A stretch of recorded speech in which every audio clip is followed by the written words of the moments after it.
All right, y'all. This is a spiritual gumbo. This is a Genesis breakdown. But before I read to you what is not on in front of you, and I read to you what is in front of me, or go over the parts of it that need to be gotten over, I just wanted y'all to see and hear this one more time from the book of Enoch. And this is about the generation that we live in now. The words of the blessing of Enoch, wherewith he blessed the elect and righteous, who will be living in the day of tribulation, when all the wicked and godless are to be removed. And he took up his parable and said, Enoch, a righteous man, whose eyes were opened by God, saw the vision of the Holy One in the heaven, which the angels showed me. And from them I heard everything, and from them I understood as I saw. But not for this generation, but for a, a remote one, which is for to come. Concerning the elect I said, and took up my parable concerning them. The holy great one will come forth from his dwelling, and the eternal God will tread upon the earth, even on Mount Sinai, and appear from his camp, and appear in the strength of his might, from the heaven of heavens. And all shall be smitten with fear, and the watchers shall quake, and great fear and trembling shall seize them unto the ends of the earth. Earth can't be a circle, right? And the high mountains shall be shaken, and the high hills shall be made low, and shall melt like wax before the flame, meaning that candles are very old. And the earth shall be wholly rent in sunder, and all that is upon the earth shall perish, and there shall be a judgment upon all men. But with the righteous he will make peace, and will protect the elect, and mercy shall be upon them, and they shall all belong to God, and they shall be prospered, and they shall all be blessed, and he will help them all, and light shall appear unto them, and he will make peace with them. I'm going to leave it here for y'all just to see what's going on while I read this other stuff to you. And I'm not going to read too much. I just want to go to certain chapters in the book of Genesis and just talk about what was really going on. We're going to pick up in the very first chapter, and we're going to go to we're going to go to the fifth day. We're going to skip past when the sun and the moon are made on the fourth day, and we're going to go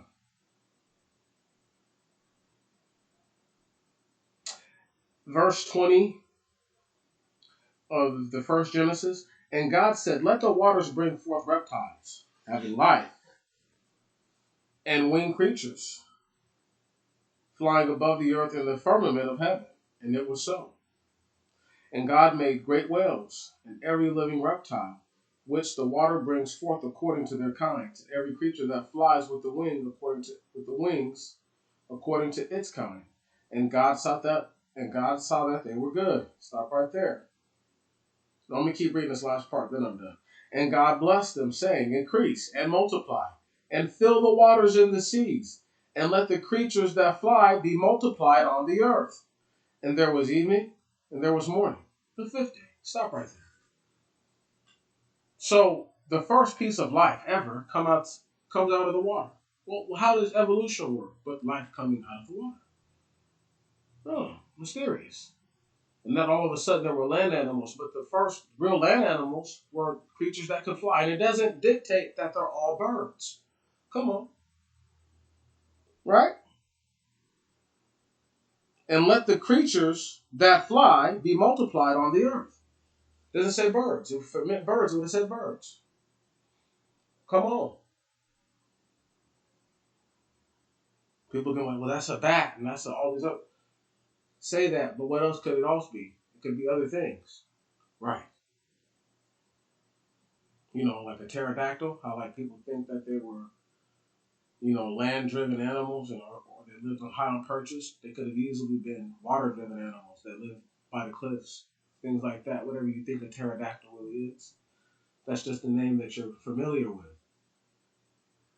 But something like that could have very well existed. You go ahead and keep it going. And I'm going to skip past through all of this. I'm going to skip past through. We're going to go to the generations of men. Okay. And real quickly, Noah is 500 when his sons are born.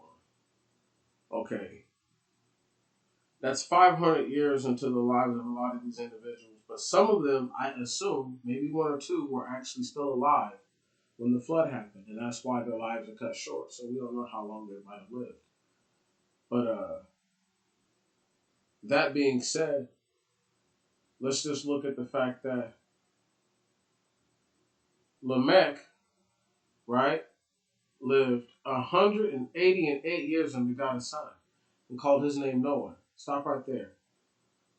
Now, Lamech lives, I'm going to say 750, excuse me.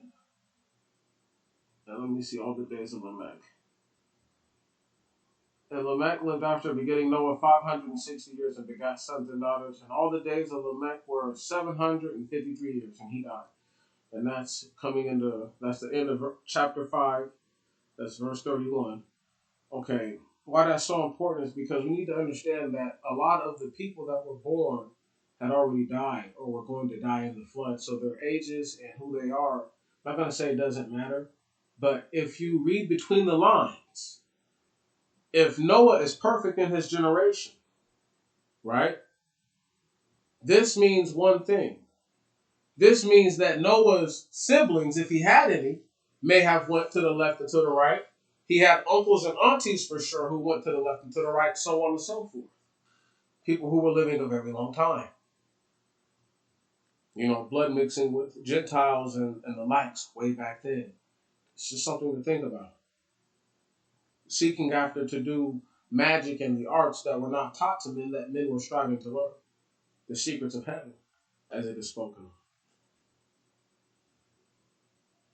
Let's read right here the fact that Noah has triplets, and then we're going to read something else about another set of triplets. And Noah was 500 years old, verse 1 of chapter 6. Was 500 years old, and he begot 3 sons. So when he's 500, all 3 of these sons are born. Sem, Ham, and Japheth. Now stop right there. Before people try to say too much, Noah only had one wife. Okay? And this is a fact. This is a fact. Verse 15 of chapter 8 of the Genesis. And the Lord God spoke to Noah, saying, Come out of the ark, thou and thy wife and thy sons, and thy son's wife. Stop right there. The entire book of the Genesis is about a particular genealogy that the creator of all life has chosen to apply his name to for his holiness' sake, for the sake that he lives. So you have this lineage who has willfully betrayed the Most High God, and their betrayals are documented at an early stage or even in an infancy stage of the beginning of their nation. Now, when you look at the scripture objectively, you can see these things as they play out.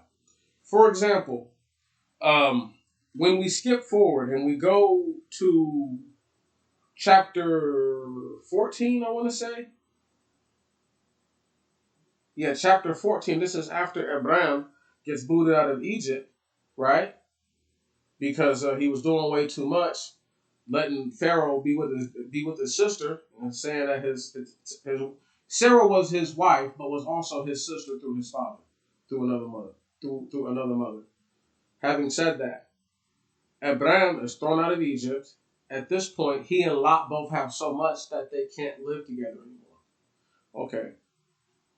Now we're going to get to the part where, and just to prove to you that this is a particular group of people. Verse 13.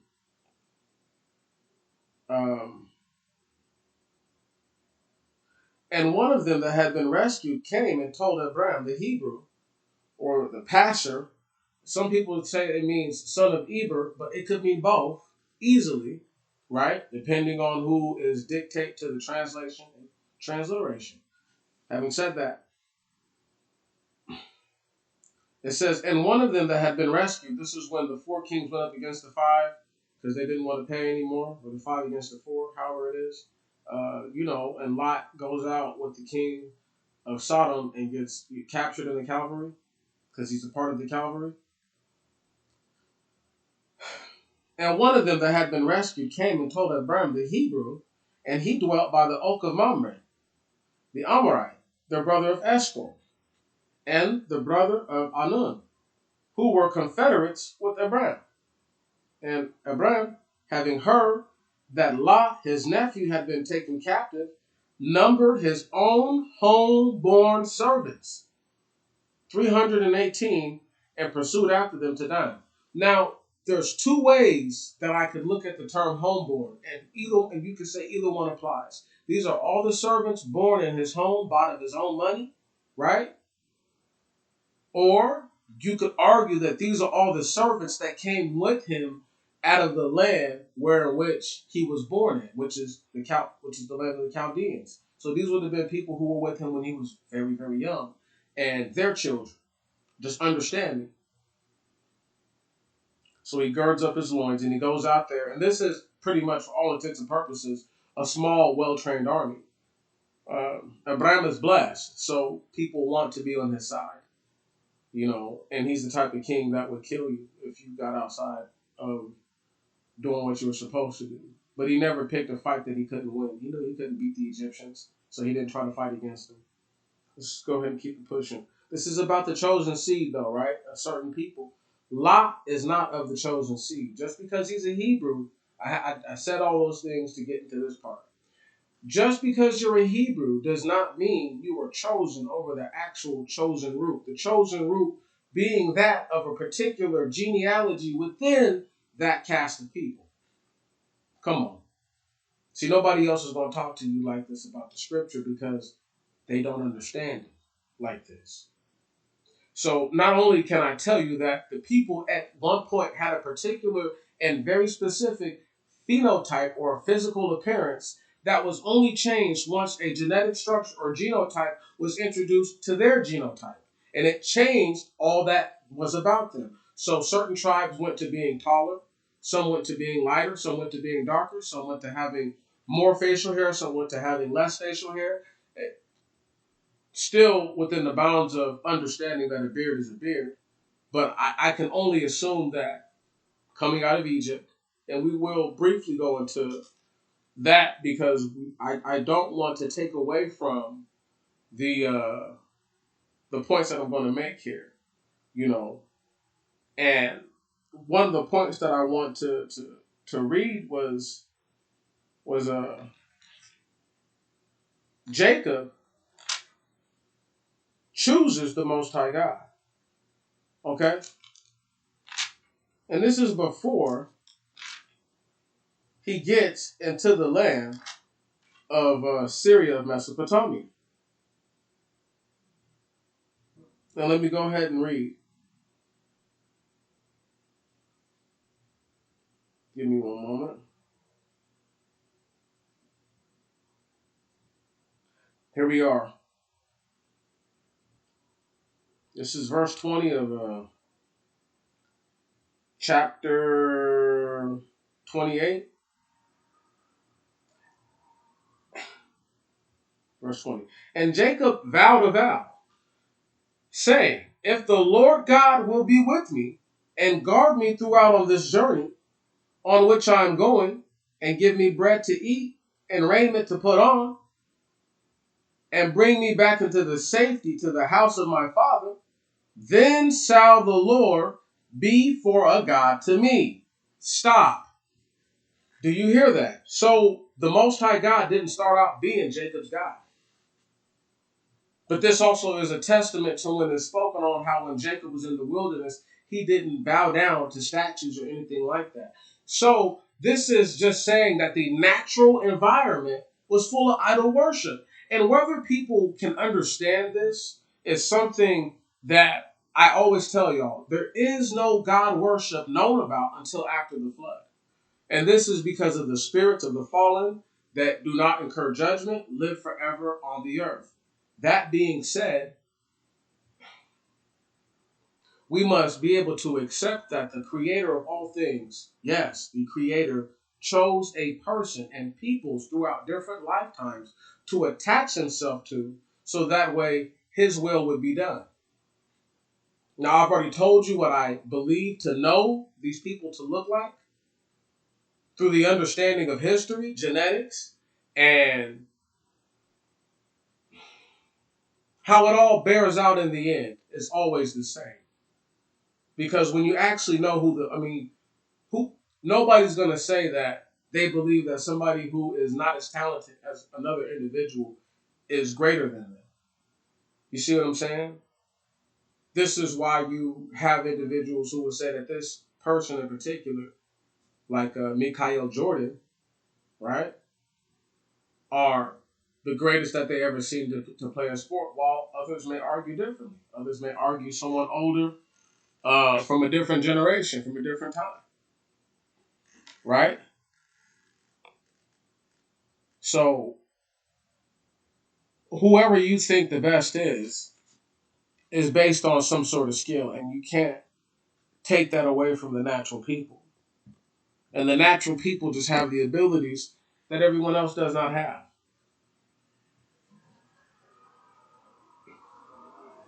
Let's just keep reading, keep going. We're just gonna, power through the Genesis my way, right? And as we get through, we're just gonna pass on over right into Egypt, okay? Um, we're gonna pass right over into Egypt, and I need y'all to hear something. Joseph went through the life of a straight up brother. No different than it would be in a land like this. You know, guys are riding in your car, you call yourself going off to some kind of really good trade school where if you come back and do it right, man, you can make hundreds of thousands of dollars every year, right off bat. These guys want to bring you down. So they plant some dope in the car, or maybe one of them sells dope and the car gets pulled over and they leave dope in the back seat. And they all saying it ain't theirs. And, brother goes down and does years and does time, but he learns and he gets himself right and he educates himself while he's there and he becomes somebody anyway. So, and it's not about the money you make, but it's about if they aspire to do that and they do it and then they do the right things with their money. You see what I'm saying? And Joseph had his heart in the right place. He never wanted his people to be not good off, you know. Um, we're going to get to that in a moment, but first we got to just read to the fact that he was sold to a certain kind of individuals, and they are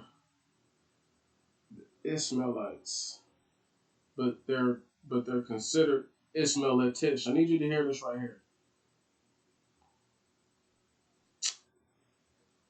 Verse 26, and they of chapter 37. And they sat down to eat bread. Having lifted up their eyes, they beheld, and lo, Ishmaelitish travelers came from Galilee. And their camels were heavily loaded with spices and resin and myrrh, or stacked, and they went down to bring them to Egypt. Okay, now here's the thing. When I'm about to read another part to you that falls on right to this, I need y'all to understand it's the same individuals. Why change the name unless the translation and transliteration is different? And Judah said to his brethren, what profit us if we slay our brother and conceal his blood? Come, let us sell him to these Ishmaelites, but let not our hands be upon him, because he is our brother and our flesh. And his brother hearkened. So they went from being Ismailitish to Ismailites. Now maybe that's just a play on, once again, the verbiage by whoever's translating it. They just felt like translating it like that. But those are different kinds of individuals, and it needs to be seen as such, because if a person were to go on believing that is actually that it's the same thing, then you'll believe that an Israelitish and an Israelite person are the same. They're not the same. Ish means kind of, sort of, but not all the way. I means this is who you are. And that's not a matter of choice as what you get to choose who you are. You are who your father is. Let me go ahead and keep reading. So now Jacob gets sold. Now let's read not Jacob, but Joseph gets sold, right? And he's sold to a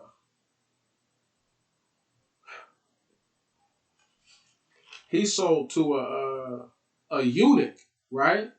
Now listen to the eunuch's name. I want to say it's Petiphar's, right? Petiphar's, yeah. The eunuch of Pharaoh. Now we're going to skip through some stuff. We already know what happened with Joseph, right? Boom. And Joseph gets married to the daughter of a guy who happens to be a priest with the same name. Give me one moment.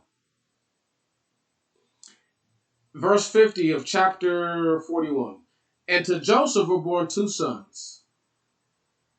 Before the 7 years of famine came, which Asenath, the daughter of Petiphar's, priest of Heliopolis, bore to him. Stop right there. So being a eunuch, I wanted to point this out. Being a eunuch does not mean that you have your stones cut off. That's not true. You get what I'm saying? Whoever came up with that, whoever promoted that is a liar and the devil. You know, I'm quite sure that this is the same eunuch of Egypt.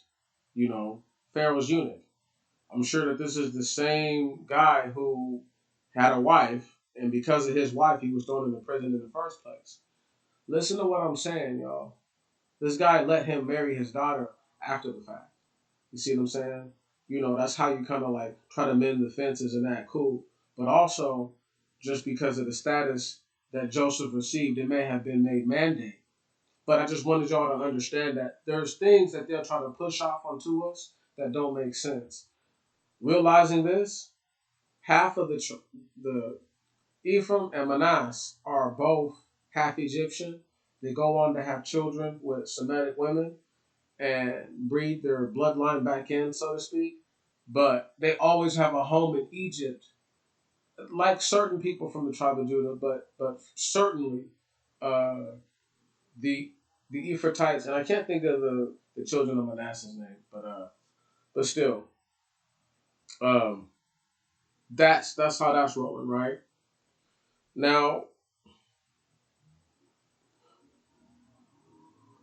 while reading just some of it, right? Uh, Realize that if Joseph was not made known to his brothers from the Egyptians, like if they couldn't tell that it was Joseph just by getting a quick glance at them, but he knew that it was his brothers. First and foremost, they look alike. Secondly, uh, but without getting too far carried away into the Exodus, because I haven't read all the Exodus again yet, and I want to break that down again too. And I'm gonna do a few different breakdowns of the Genesis. Like this, just where I just go back to different parts of it and just pick it up and just pick at it real quick. No need to get too boggled down, but I do want to touch on these things because they are important. Um, One has to know how we got here. Where did we come from? Why do we consider ourselves kings and queens, if that's what you call yourself? And the reason would be is because Abraham, the progenitor of this line of people who would eventually become the Israelites, was likened to a king in his life. And if you wanted to really be technical, so was Isaac or Isaac, so was Jacob or Jacob. So, and Esau or the Edomites and the Idumeans would become kingdoms before the children of Israel. Still, having said that, it's good to know where you come from. Now, I'm going to read real quick.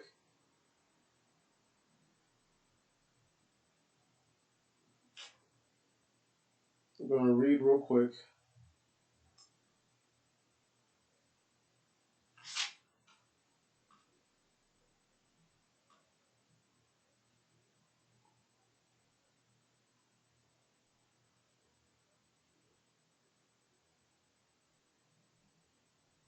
Where are we at?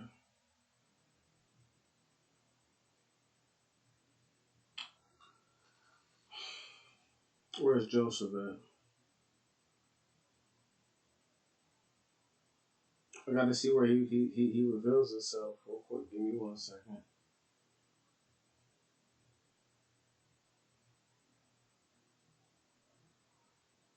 Nope, it's not it. This is just when he sits him down to have food. I got to keep going. Give me one moment. Here we go. Verse 4 of chapter 45. And Joseph said to his brethren, draw nigh to me. And they drew nigh. And he said, I am your brother Joseph, whom ye sold into Egypt. Now then, be not grieved, and let it not seem hard to you that ye sold me hither. For God sent me before you for life. For this 2nd year there is a famine on the earth, and there are yet 5 years remaining, in which there is to be neither plowing nor mowing. For God sent me before you, that there might be left to you a remnant upon the earth, even to nourish a great remnant of you. Now then, ye did not send me hither, but God, and he hath made me as a father of Pharaoh, and lord of all his house, and ruler of all the land of Egypt. Hasten therefore, and go up to my father, and say to him, these things saith thy son Joseph. Now let's go ahead and skip forward to when Joseph has all the Egyptians to sell themselves to him, right? Okay. Joseph gets all the Egyptians, okay, to sell everything that they got to him. It's crazy. It's crazy. Give me one moment.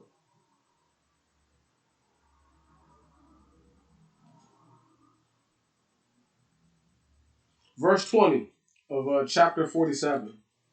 And Joseph bought all the land of the Egyptians for Pharaoh. For the Egyptians sold their land to Pharaoh, for the famine prevailed against them, and the land became Pharaoh's. And he brought the people into bondage to him for servants from one extremity of Egypt to the other, except only the land of the priest. Joseph bought not this, for Pharaoh gave a portion for, for Pharaoh gave a portion in the way of gift to the priests, and they ate their portion which Pharaoh gave them. Therefore they sold not their land. And Joseph said to all the Egyptians, behold, I have bought you and your land this day for Pharaoh. Take seed and sow the land, and there shall be of it, and there shall be the fruits of it. And ye shall give the 5th part to Pharaoh, and the 4 remaining parts shall be for yourselves, for the seed for the earth, and for food for you, and all that are in your houses. Stop right there. Now, did you hear how it got them from one extremity to the other, and how they were brought into bondage? Do you understand now why there would have been Egyptians who would have left up out of Egypt when the Israelites left? Because there were Egyptians who obviously mingled themselves with the people, and vice versa. You get what I'm saying, y'all? So they wanted to be around so bad, like what is it about Hebrews that's so bad, right? Just to come to find out that not really nothing, because some of them just don't want to do right, just like everybody else. So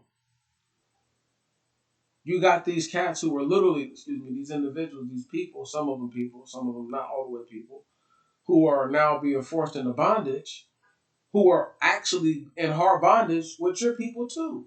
You get what I'm saying? So just listen to it. Just hear what's going on and realize that Joseph set that in motion without realizing it. Okay? Or maybe he knew because he understood that they were going to leave the land. Let me go ahead and get to that part right there.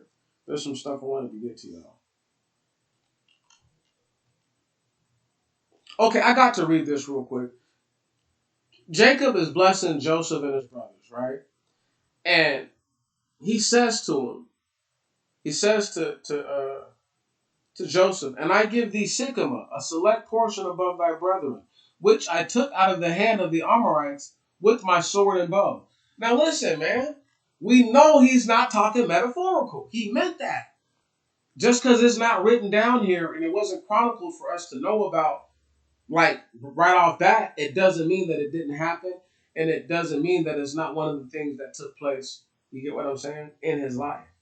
So that's just a small glimpse of how much detail we are missing from what we have going forward.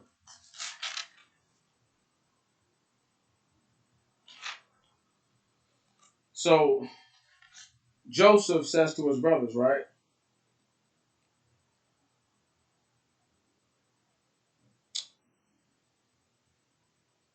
Verse 1, no, verse 20, no, excuse me, verse 18 of chapter 50 of the Genesis.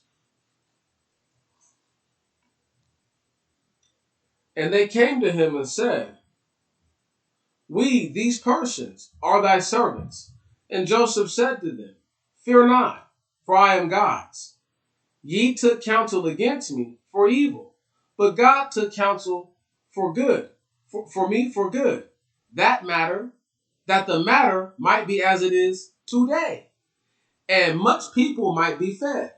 And he said to them, fear not, I will maintain you and your families, And he comforted them and spoke kindly to them. And Joseph dwelt in Egypt, and he and his brethren, and all the family of his father. And Joseph lived 110 years. And Joseph saw the children of Ephraim to the third generations. And the sons of Machir, the son of Manasseh, were born on the sides of Joseph, or on the thighs of Joseph. I will die. Excuse me. And Joseph spoke to his brethren, saying, I die, and God will surely visit you, and will bring you out of this land to the land concerning which God sware to our fathers, Abraham, Isaac, and Jacob. And Joseph adjured the sons of Israel, saying, at the visitation with which God shall visit you, then ye shall carry up my bones hence with you. And Joseph died, aged 110 years, and they prepared his corpse and put him in a coffin in Egypt. Stop. I know that was the Cliff Notes version of all 50 of it. We didn't get too carried away too deep. We just had to break certain stuff down. Did y'all hear what he said just then, though? He said that in the time of the visitation, okay, he knows that they're going to be brought up out the land. And it's like, when you guys leave about the land, you got to take me with you, right? But this tells you how the level of his prophecy skills that he had and how much he knew before he was dying. And he died clearly before his brothers died. Right. But hear that last part again. I die, and God will surely visit you, and will bring you out of this land to the land concerning which God sware to our fathers, Abraham, Isaac, and Jacob. And Joseph adjured the sons of Israel, saying that the visitation with which God shall visit you, then ye shall carry up my bones hence with you. And Joseph died 110 years, and they prepared or buried his corpse and put him in a coffin in Egypt. Listen, y'all. It's about what did he say in the end? It's about the land which he swore to our fathers, which God swore to our fathers. Abraham, Isaac, Jacob. Because he didn't promise it to any of them directly. Think about that. See, Joseph just believed what he was told. You know, people don't know, man. It's so deep. The story is so deep. It's such a blessing to just be able to just break this stuff down to y'all. I'm gonna listen to it one time. If it's not sounding too bad, I'm gonna upload it, and we're on our way. If not, I'll just live with it and upload it anyway. Spiritual Gumbo out.